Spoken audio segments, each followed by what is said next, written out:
आमिर के फेम के आगे आलिया भट्ट की स्टेज एंट्री मध्यम पड़ गई। हर तरफ हानिया आमिर के चर्चे। हाल ही में इलेक्ट्रॉनिक और प्रिंट मीडिया समेत सोशल मीडिया पर हानिया आमिर की दिलजीत दोसांझ के कॉन्सर्ट में स्टेज पर एंट्री की वीडियो वायरल हो रही है।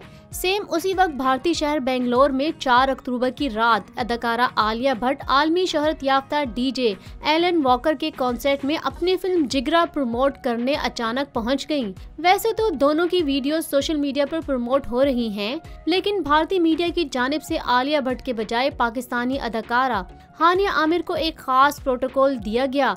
यही वजह है कि पाकिस्तानी अदाकारा हानिया आमिर सारा दिन सोशल मीडिया के साथ साथ भारतीय न्यूज चैनल्स पर भी राज करती रहीं और सोशल मीडिया पर टॉप ट्रेंड करती रहीं, जबकि हानिया के आगे आलिया का जादू बिल्कुल भी न चल सका। आलिया की कॉन्सर्ट में एंट्री की वीडियो सिर्फ सरसरी मकाम ही बना सकी।